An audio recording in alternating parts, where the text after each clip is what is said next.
Minneapolis. Hello and welcome to coverage of Grand Prix Minneapolis. I'm Marshall Sutcliffe in the booth with Jacob Van Loon, and we've got Brian DeMars versus Seth Manfield. Ready to go. Both of these players sitting at 7-2, coming in overnight here as we get things kicked off early in the morning. Oath of Nissa for Seth Manfield. Yeah, this is a version of the black-green Constrictor deck that we haven't seen for quite a few months. Seth Manfield, Corey Baumeister, Brad Nelson, a number of others have chosen this deck for this weekend. They had a lot of success on Magic Online with it this week. Okay. It seemed to be a reasonable middle ground pick, given that it seems to have a reasonable matchup against red, but also can go a little bigger. Yeah, I mean, you have an aggressive angle that attacks in a very different way than the red deck, so people who are trying to beat aggressive decks are probably specifically trying to beat that red deck, which gives this deck a bit of an advantage. And at the same time, you're very good against red with cards like Catacomb Sifter. Oh, yeah. Yeah, we've seen those ones from these guys. Seth is going to use a Fatal Push to kill a Crypt Breaker here before any shenanigans get going. But wait, there's more from Brian. He's got another Crypt Breaker, as well as a Dread Wanderer, and boom, there's Nissa, Voice of Zendikar for Seth Manfield. He's immediately going to make a plant token here on turn 3 and pass the turn back to Brian. What do you make of that Nissa in the deck? I really like Nissa in this deck. It's what gives this deck such an aggressive angle. The draws where you're able to curve a Winding Constrictor into a Nissa often get completely out of hand. And in the mid-game, if you ever get into any type of situation where both players have larger boards, it's a card that breaks stalemates better than basically any other card for its cost. Brian DeMars is going to just go ahead and kill the plant token there with Dark Salvation. That's going to clear the way for him to either draw a card or attack Nissa down to 1 loyalty. And it looks like he's going to opt to draw a card here. And Seth can't be too unhappy with that. I mean, getting to untap with your Planeswalker with 4 loyalty after you just ticked it up and made a plant. I mean, things could certainly be worse for him. Brian is going to get the extra card off that draw step, but a lot of this match is going to come down to tempo. Well, Seth is just going to make another plant. Wow, and a Catacomb Sifter. So he's kind of saving up those Nissa loyalty counters there for something pretty big here next turn. He could have just cast Catacomb Sifter and minus Nissa to have a nice little board state as well, but he'd prefer to go wider here as he passes the turn back to Brian. Yeah, and one thing this sets him up nicely to do is that the zombie deck has a lot of instant speed removal, but it also only has sorcery speed threats. So he could be trying to get Brian to tap out on his turn to advance his board state, in which case that can give Seth an opportunity to resolve 1 or multiple copies of Winding Constrictor, and then when he's able to minus that Nissa, it's going to make all these tokens and Catacomb Sifters and Snakes just gigantic monsters that Brian's going to have a really hard time dealing with. Yeah, he could. Yeah, that is one of the things that this black-green Constrictor deck can do, if given a little bit of time to do it, is it can simply go over the top of the Zombies deck. Now, Zombies deck is remarkably good at putting out multiple creatures, at least 1 zombie per turn, if not more, depending on what kind of things they have. It can make it difficult to get through, but we have seen pretty consistently here in Minneapolis that if one player has just, is able to just make huge threats via Winding Constrictor, they can usually chip down at the forces of the zombie player enough to eventually win the game, even if it does take a while. Yeah, in the zombie deck, we have to remember, even though it seems like it's a more aggressive deck, this deck can certainly play a long card advantageous type of game, which is what Brian's choosing to do here. In fact, it looks like he really wanted to hit a land drop there, so main phase he's just going to draw a card with Crypt Breaker. And it ended up working out for him. He was able to find that land he needed, and now he has access to both Grasp and that Relentless Dead. Looks like he's going to leave up Grasp of Darkness, probably anticipating the line that you described, Jake, where Seth plays like a Winding Constrictor here and then goes for a minus on Nissa, and Brian can now interrupt that at least partially. The other thing is that he knows that Seth doesn't have a 4th land tier, so that kind of limits what Seth can do that circumvents that Grasp, because there's, he can only really play 1 threat on this turn, which Grasp could conceivably deal with, and if he tries to play something like Constrictor and combo out, then Brian has strong interaction to that. And if he just plays another threat and then passes back, Brian gets to choose whether or not he actually wants to use that removal spell.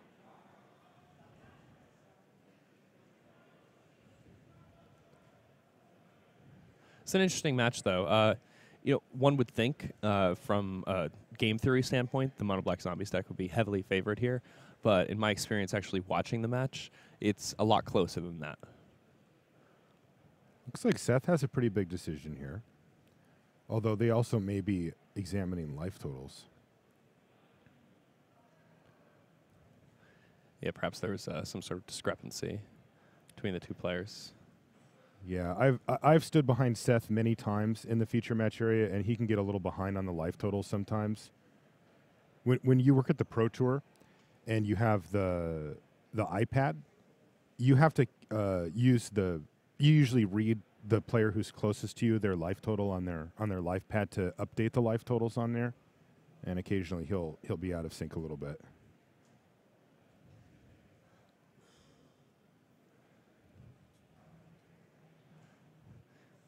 Yeah, so Seth was able to find that fourth land. He's not going to be able to use all 4 mana this turn because he cast the Oath of Nissa, and I understand that he used 1 mana for the Oath of Nissa, but he's not going to be able to pay 4 mana worth of things that affect the board. So he's going to make a plant here, and he's not going to use up his mana at all. He's just actually passing the turn back. And, this kind of tells me that Seth might be on the plan of ultimating Nissa. Interesting. He's just going to put the shields up with a bunch of small creatures he can use to chump block. That's pretty cool. All right, well, here's Grasp of Darkness that's going to target that Catacomb Sifter. And Catacomb Sifter is a pretty powerful card, even in this matchup, and especially when you're on a game plan like this, because, now Seth still has enough blockers to hold down the fort, and, Brian has to choose between pushing that card advantage angle and actually getting loyalty off that Nissa. I think the time has started to come where he really needs to get loyalty off of that Nissa.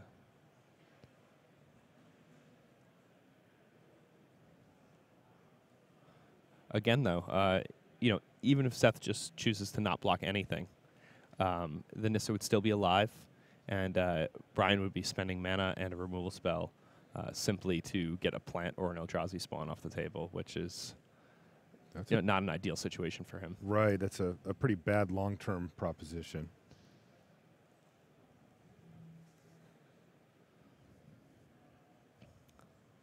Some interesting stuff going on though here. Seth Manfield's deck is essentially a carbon copy of a deck that won a Grand Prix 6 months ago. Really? Long before Hour of Devastation came out. And, the sideboard obviously quite a bit different, a new metagame. But here's a deck that is just functionally very powerful that happens to translate well to this current format. Performs well against red. Aggressive enough to punish control strategies. And gives you enough play to oftentimes beat decks like Mono Black Zombies. Here's Kalatas now from Brian DeMars, who's going to cast him pre-combat and then attack with then draw a card. And he finds another land. And then passes the turn back to Seth. Seth is just 1 away from ultimating this Nissa here. Yeah, it's getting very close. And I mean, with a removal spell and a creature, or with a pair of creatures, Seth's got to feel pretty good about his chances of ultimating this Nissa here.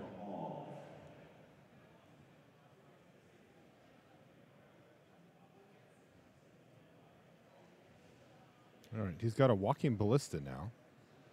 We have not seen a snake out of Seth.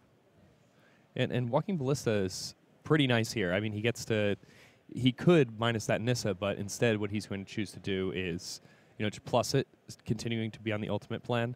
And he can also use those counters on Walking Ballista to get Dread Wanderer and Crypt Breaker off the table, just get Crypt Breaker off the table, which seems like it might be the most reasonable line, or do something else that, is in his hand. Like he may have a Fatal Push.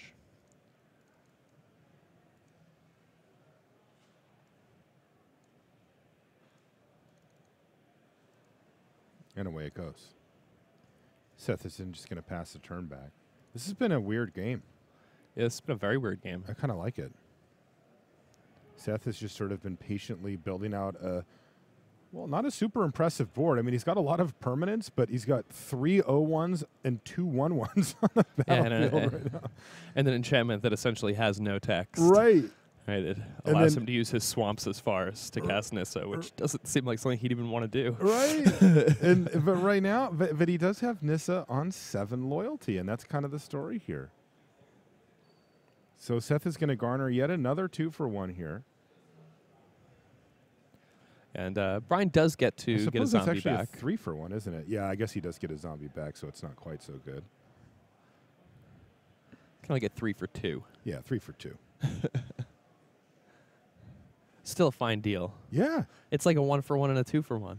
Indeed. And Seth just keeps sort of, chipping his way forward with this game plan.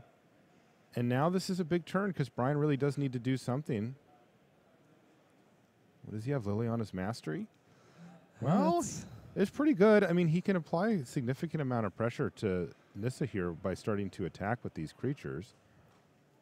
And the plants just all go away. But now you know what Seth Manfield's game plan is, don't you? Yeah. He's going to hope to hit a land here. And then gain 6 and draw 6 from the ultimate, I would assume. Even gaining 5 and drawing 5 is pretty nice. Not bad, not bad. All right, ultimate. Nice. So Seth's going to gain 5 life and draw 5 cards off the top of his library here. And his game plan is to, try to ride these cards to victory. Yeah, and the thing is that he's behind on mana, super behind on board, but now way, way, way ahead on cards. So it's one of those classic type of situations where Seth's deck doesn't have a way to sweep the board. So if he wants to get back into this game, he's got to do it the old-fashioned way, and it seems like Brian likely does not have any removal left. So if Seth's new hand is able to combo out with Constrictor, he could very easily come back and win this game.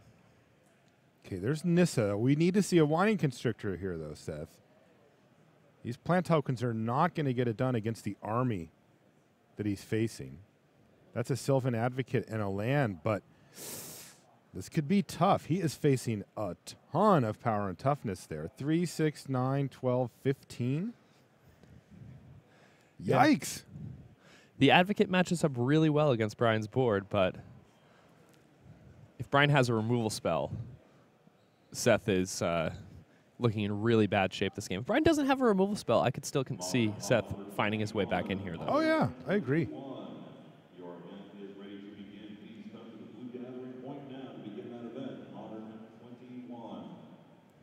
Sylvan Advocate, a card that's really good in this red-heavy standard metagame. Plays great offense and defense. For cheap. Yeah, 2/3 body actually matches up really well against the format. There are a lot of 1-mana cards that deal 2 damage. People always have to pay at least as much as the Sylvan Advocate costs to kill it. And in the late game, it obviously scales very well.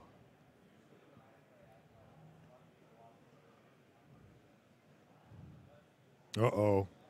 He had the removal spell, Jake. It was Dark Salvation there for Brian DeMars. And that's about the best removal spell it could have been, too, because not only is that getting that Sylvan Advocate, which was Seth's main line of defense, off the table, but it's also adding 6 more power to the board. Wow. What a beating. That had to be the best card for Brian DeMars there. And Brian is just really deciding how much of these resources do I want to dedicate to Nissa.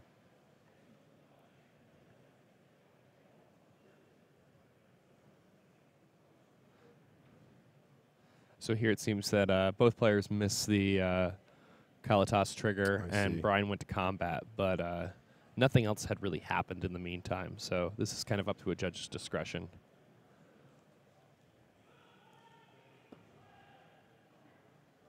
Looks like it's going to be a game rule violation for both players. We call that a GRV. That would be a failure to maintain the game state, most likely.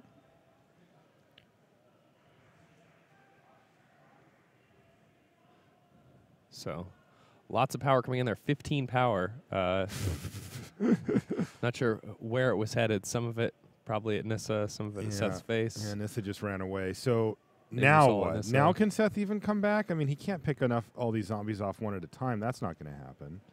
he could get real big off multiple snakes, but that's the only way I see anything happening here. Okay. Even then, Brian DeMars has gone not just big but wide as well. Yeah, and I mean, this game looks like it's pretty much over. I think the Dark Salvation may have been the final nail in the coffin, but I've seen Seth win some games where I had said that there was no chance, so I'll give him at least another turn cycle to make something happen. There's a whining constrictor. The real question here is Brian DeMars going to give him a turn cycle? All right.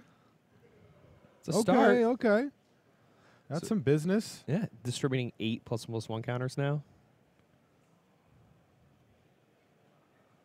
See how he wants to do it. Definitely one on each minimum, and then he's got an extra one to throw on somewhere. Yeah. There we go. And that makes sense. There's one thing that's really nice about that is that the plant is now big enough to block these zombies, which are 3/3s because of Liliana's Mastery.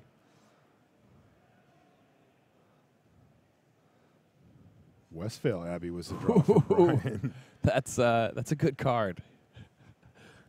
When you're happenstance going wide, having an Ormondal, the Profane Prince, it's a kind of nice deal. Yeah, and the black-green Constrictor deck, can it deal with an Ormondal? No way, right? I guess multiple copies of Grasp? You need 2? 2? Yeah. Okay. And Seth needs another black mana to Yeah, make that he needs happen, that too. too. But Yeah, so no. yeah. Most likely. The The other funny thing is part that is, though, it's just less power. Right? He gives up Yeah, 15 power. I mean, this is a little bit better. 9 power flying with lifelink and all that, but the other thing is, though, he's confident the set doesn't even have at least one Grasp of Darkness, let alone 2, because he's had that Kalitas in play for so long.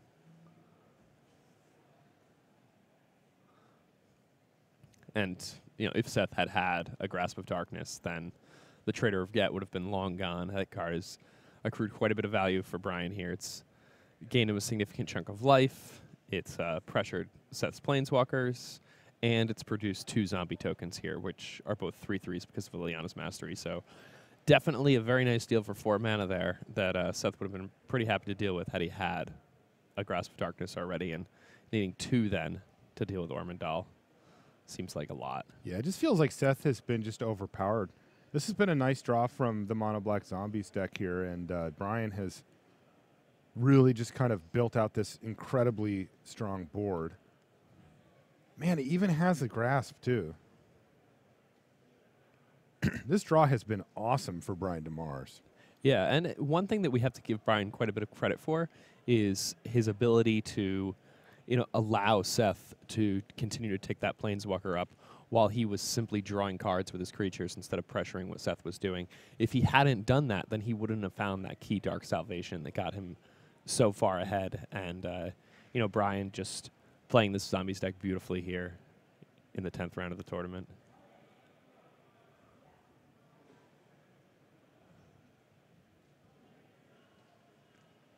And this is probably going to be Seth's last draw step. Absolutely. And that's going to do it. So, Brian DeMars takes down game 1 from Seth Manfield in an impressive fashion.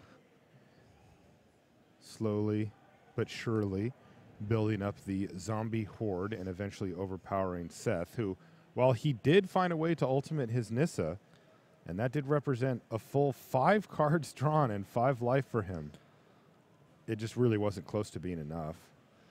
Post-board, Seth does get access to Sky Sovereign, console flagship, which is quite good in this matchup, in addition to Yeheni's Expertise.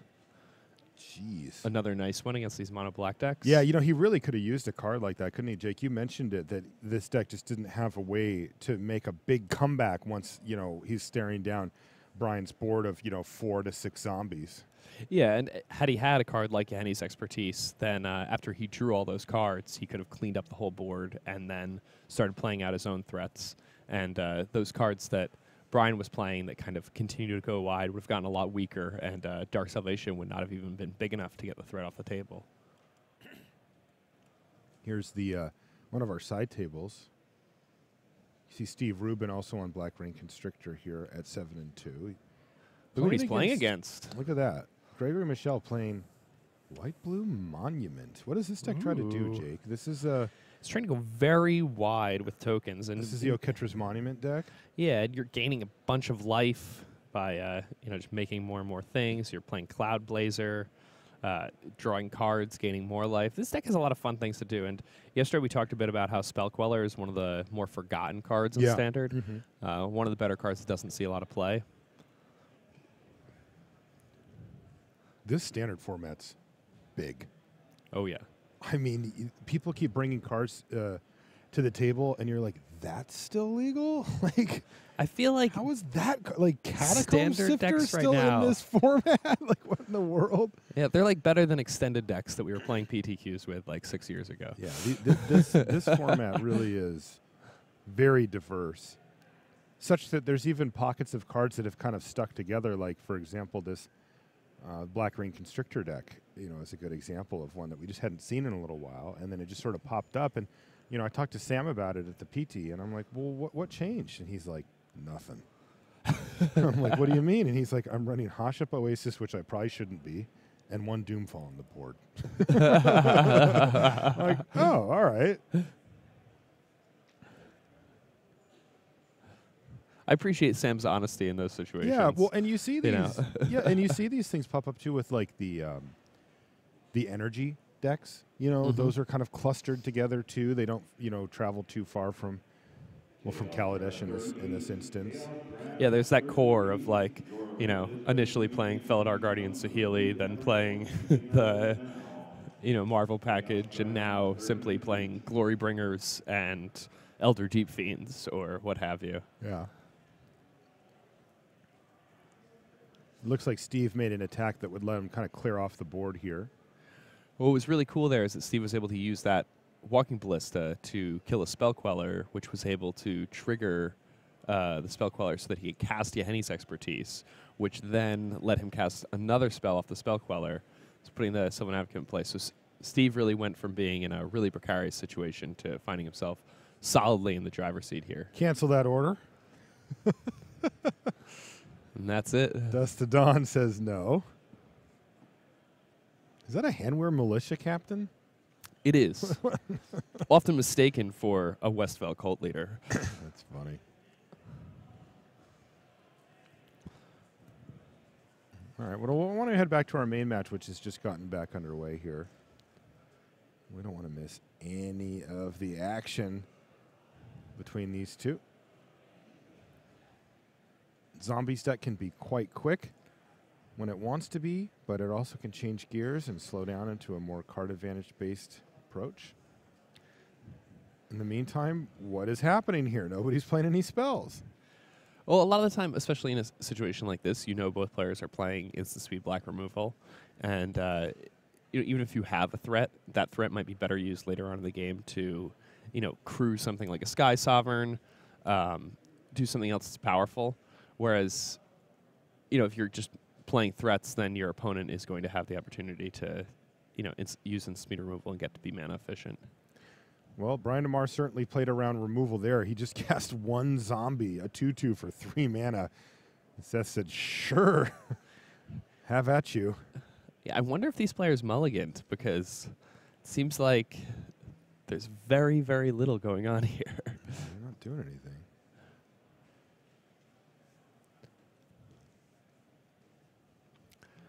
So an interesting thing going on here in interaction. If near Deadlands, one of the better cards that Zombies got to upgrade with out of the new set, that card kills a Winding Constrictor. A lot of people don't realize that.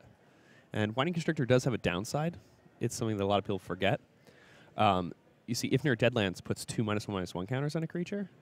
Oh, well, hold the phone for a second. They see it. Go ahead. I like this thought. Finish this thought. Yeah. So if you put 2 -1/-1 counters on a Winding Constrictor, it gets 4, and then it dies. It gets 3, right? It gets it gets an additional one. That's what I meant. Which is enough. Which is enough to kill the 2/3. Sky Sovereign, though, big boat. Yeah, big boat has Let's talk about arrived. being on boats. Right. So Seth Manfield just does nothing until turn 5, and then Windmill Sky Sovereign, his console flagship, which just fell right on top of a Crypt Breaker. But looks like Brian has an answer here. He's decided to cast his Liliana's Mastery to get in for 3 and put a total of 9 power up. But if Seth Manfield can find a willing pilot, he can start mowing down those zombies one at a time. And I'm guessing Seth has saved up at least one willing pilot in his hand because he spent so many turns not casting anything. In a lot of ways, that tells me that... Oh, how about Henny's expertise?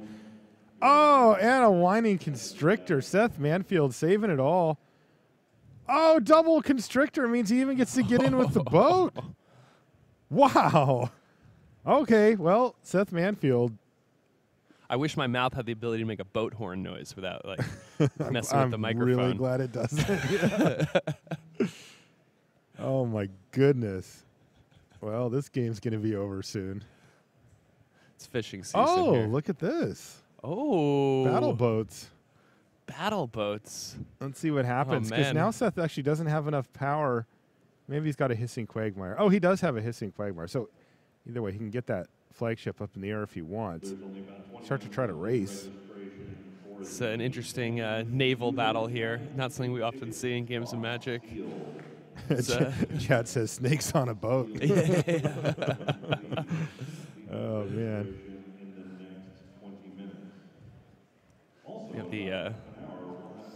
It's a shame this isn't a Pro Tour. We could have like a Spanish Armada situation. Well, let's see what happens. He'll be here at 10 o'clock, staying until 2. So from 10 to 2, make sure to visit Jarrett for some spell slinging. So one thing I'm excited about, it seems like we're about to get some pirates and dinosaurs in Magic in the not-too-distant future. I heard that, yeah. More boats. It's like Magic does not have enough boats. All right, looks like Rishkar is going to come down after the Hissing Quagmire gets activated. And that's going to clear the way for a big attack here for Manfield.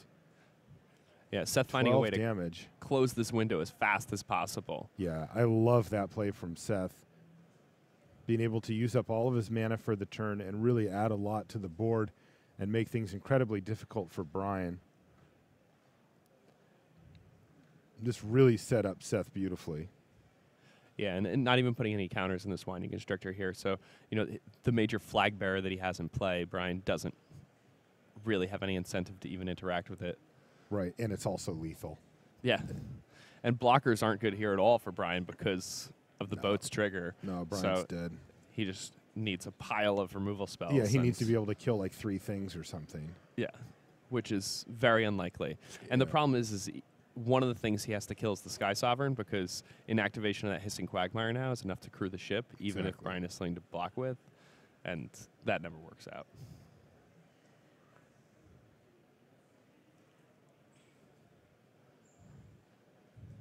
Okay, well, Brian's got a Kalitas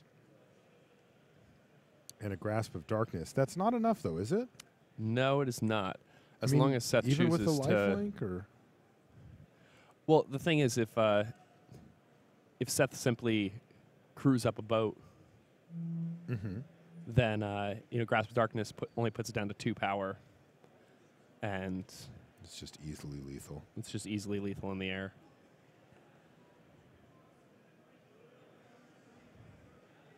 All right, well, just in case there was any doubt whatsoever, Grasp of Darkness from Seth is going to hit Kalitas and put this one to rest. And that's Seth Manfield picking up game number 2 in impressive fashion.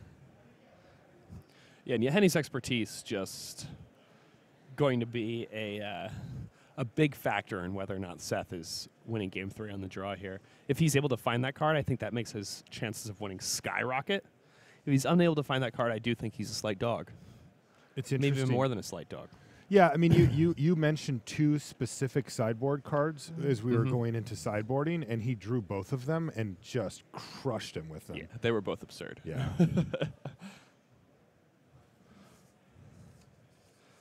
Brian does have Sky Sovereigns of his own, but the Sky Sovereigns that Brian has are in some ways better in the matchup, but I think that Sky Sovereign plays a lot better when you're on the play. Because getting to Sky Sovereign first oftentimes means that your opponent doesn't have something to crew with right away, and then they kind of need to chain creatures, and they need to have one more creature than you do. And it's this, attrition war where, your opponent's going to draw one extra card from being on the draw, but, that one extra card they draw has to be specifically the +1 in that creature chain or that removal chain.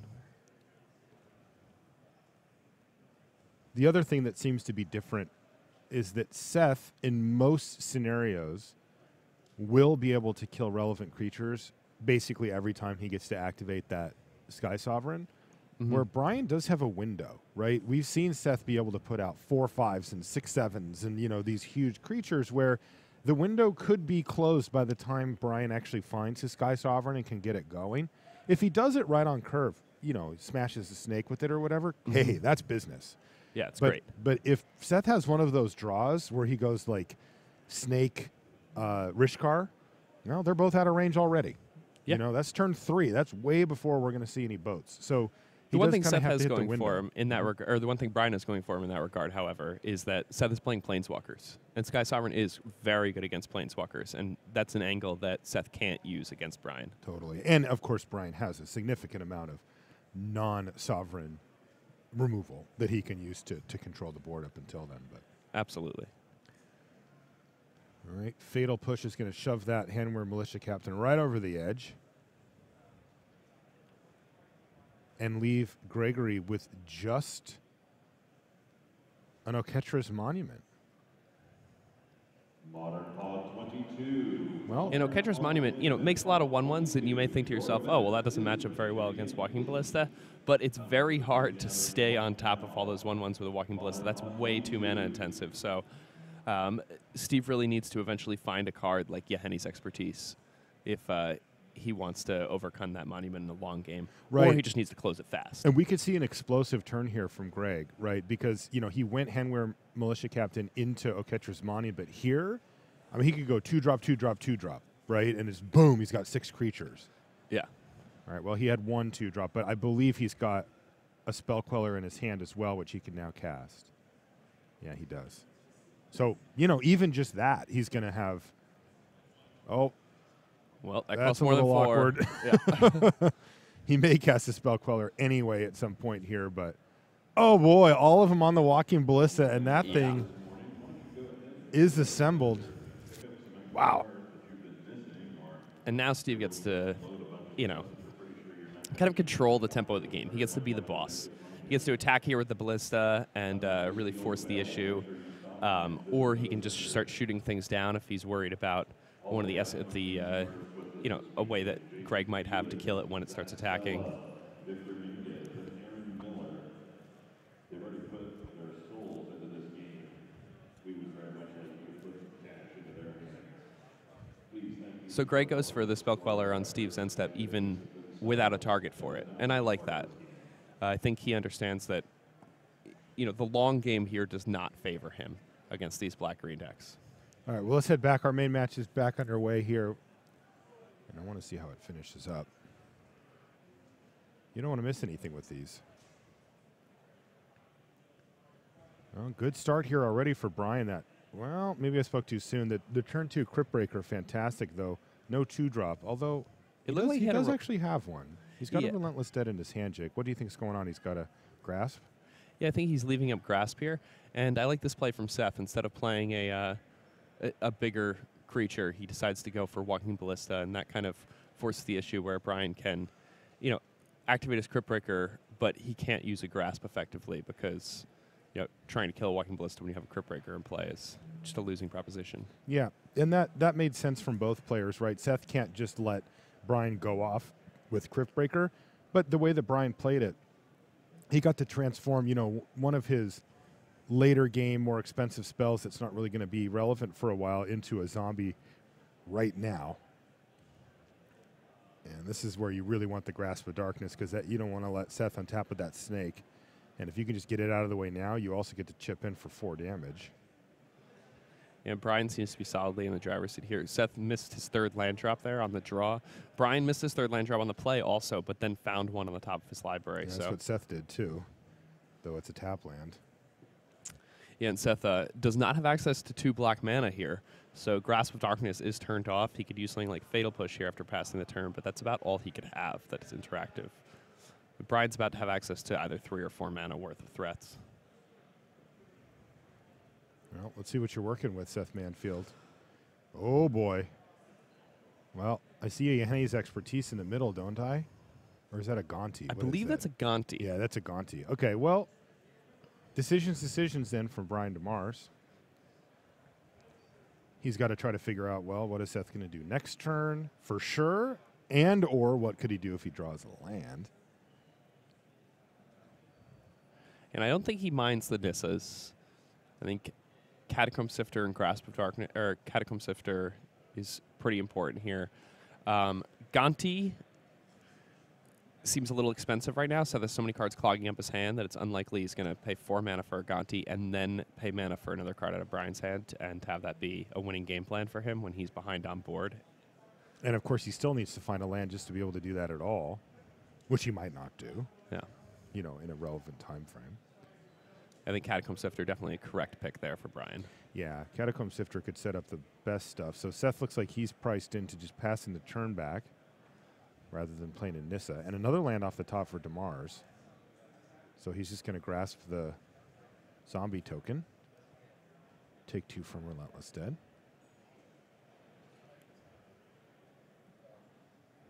And there's Kalatas as Seth looks at that Grasp of Darkness sitting in his graveyard. Yeah, see, the thing is, so Brian already knew about... Ooh, how about that off the top? It's not a land, but it's another Grasp. Yeah, Seth's quickly falling behind here, though. He's taking damage 2 at a time, and his life total is dwindling pretty quickly. Brian's hand's kind of interesting. He drew Dark Salvation in his hand. Otherwise, his 2 removal spells. He's got Never to Return as well as a Grasp. He wants to build out his board, though. It makes sense. Get a clock going here as Seth's all the way down to 6, and having 2 creatures out's a pretty big game. And, yeah, Seth just can't seem to find that land. Yeah, so he's going to have to start protecting his life total with plants. Not a great way to do it, as Seth very easily could find himself at 2 life after this turn, or without a Nissa. Cryptbreaker off the top for DeMars. And DeMars here does have an answer to that Nissa in Never to Return. Right, or he could kill the plant and then attack Nissa, though with Seth at 6, he may just want to go for the throat here, huh? Yeah, I think that it kind of makes sense to just kill the Nissa, attack with both guys, you know, put Seth to 2 or to 4 and have the plant off the table, and then you're presenting lethal again with a removal spell in hand. It's unlikely Seth has another removal spell in hand, so we'd have to draw one off the top, and then if he's just playing removal spells and leaving you with an advantageous board, that's a winning proposition. Attack you. Chump block. Go to 4. Kill Nissa. Or, well, I was thinking. Huh. I'd be very surprised if he didn't. He does know about the other copy of Nissa in hand for Manfield, but he's got to feel fine. If Seth taps out for Nissa next turn, he just wins. Yeah, he has another removal spell in his hand. Can Seth find that 4th land? Maybe it's just too late anyway, isn't it? Yeah, at this point, you know, he can't play 2 threats in a turn because we know he has no 2-drops in his hand to start, and he doesn't have a 4th land. So Nissa it is. Yeah, it's got to be Nissa again, and then Seth's just dead to what's in Brian's hand. Yep. So this is going to be DeMars, and he just politely says, I do have the removal spell, and that means you're dead. And Brian DeMars is going to improve to 8-2. Seth Manfield, off of a top 8 last weekend in Japan, is going to drop to 7-3. Not a great showing here for Seth. He's not going to be happy with that. No, he's certainly not going to be thrilled with this weekend. He came in not really being sure what to play. The format changed pretty drastically from last weekend. He had some success this week online with his Black-Green Constrictor deck. A few of his friends are playing it also. The deck, not necessarily a bad choice, though. Corey Baumeister, winner of Grand Prix New Jersey, is currently 8-1 with the deck coming into this round. And Brad Nelson is 7-1-1 coming into this round also. All right, let's move over to one of our other matches. All right, looks like we've got a game 3 here between Tomoharu Saito from Japan and Ben Alm from probably not Japan. There's always a chance. Yeah. I don't know where Ben's from. If I had to guess, I would say Minnesota, since we're in Minnesota. I think that's a good in the dark. I'm just taking the numbers here. I'm going for Illinois. I like it. Should we find out? Do you want to know? Sure. You've piqued my curiosity. All right. These two have 10 minutes left, though, and neither of these decks are particularly fast. So. Oh, well, we'll ask him after the match. We won't bug him.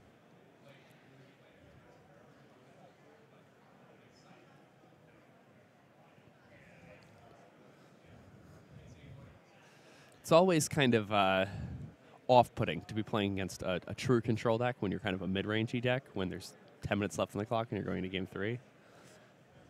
Yeah, And Saito. will there be time? Saito played this blue-red deck at the Pro Tour, so he got some good experience there. I actually saw him in the feature match area playing against Guillaume Wafatapa, who was also playing a blue-red with a little bit of black control deck. For Nicole Bolas Godflower? Or Yep, that's exactly what it was for. And he cast it against Saito, who just laughed. He's just like, oh, come on. It was pretty great. Ooh. Hello there. Sacred cat, meow. That's right. Get your cat videos here. What is Ben doing playing a sacred cat? Yesterday we saw Sacred Cat be very, very, very good for what it's worth. Do you think it'll be very, very, very good today? What is this? Did he bring his draft No. deck? Anointer Priest? What's going on here? Well, so what Ben's trying to do with his deck is he kind of wants to go super duper duper wide with Anointed Procession. So he's going to be embalming these and getting multiple copies of them and gaining bunches of life. And the life gain not necessarily so great against Tomoharu Saito's deck, but as long as he's able to resolve an Anointed Procession, he should be in a really good spot this game against Tomoharu Saito. Something that's interesting to note is even though these creatures are miserably bad, Horrendously bad. they do require multiple removal spells and or counter spells Do they? in a lot of situations. Can he just ignore them? Thing is, he doesn't have much of a clock. Like, what if he just doesn't find a Gear Hulk in time? I think he will. I think he just says, yeah, sure. And then cleans up with an Hour of Devastation. Yeah, just wipe the board. Or Presumably. maybe he finally says, okay, fine, I'll use a Magma Spray on one of these or whatever. Whatever. Send And the Magma cat Spray packing. matches up very well. Yeah. Saito's deck, though, only one copy of Hour of Devastation. Look at this. Ben In the Alm getting entire 75. aggro. Fires up the old shambling vent. Gets in for 4. And Saito's like, what do I do here? It's 4. Looks like he has that hour in his hand. And if he's going to use a removal spell, he definitely wants to use it on that vent here because he's not only saving himself life, but he's also, putting Ben behind in terms of resources, and he's not wasting any of the value that he'd get off that Hour of Devastation. Saito took it. Colin James, you're missing from your draft. And it does look like he has multiple red cards in hand, so I think he's just electing to follow your line of play, which is ignore these things. Yeah, Ben's trying to make it hard, though. Like, activating the shambling vent there really is kind of saying, hey, you got to do something.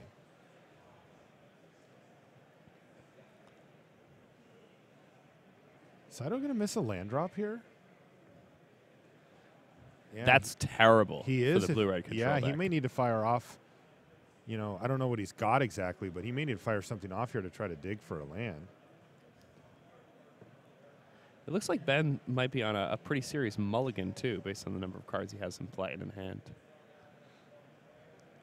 Do you think that Saito has a Kozilek's Return in his hand? Doesn't look super great here, though, does it? No, I mean, it gets a cat off the table. Temporarily, like you said. Yeah. That's so excessive. Like, imagine, like, a massive Eldrazi monster, like, just sending this wave of fire across the land. At a cat? With the intent to kill a cat. Well, he played Thing in the Ice, no land. Uh-oh, Crested Sunmare for Ben Elm. Now that's a play. Oh, man. The horses. He gets a free horse, too, because he gained life. It's pretty good. Broodmate horse.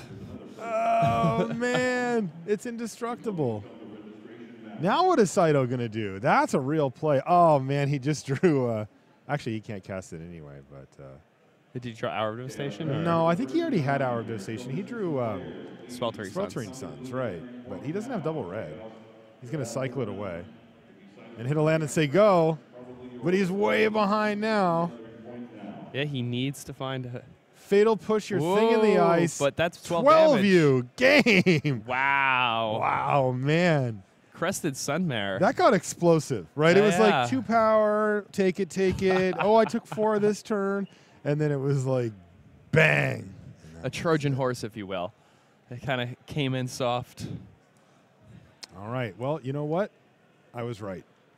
Ben's from here. He's from 2 miles from this location, so a Minnesotan. All right, that's going to do it for our coverage here in round number 10. We'll be back after these messages.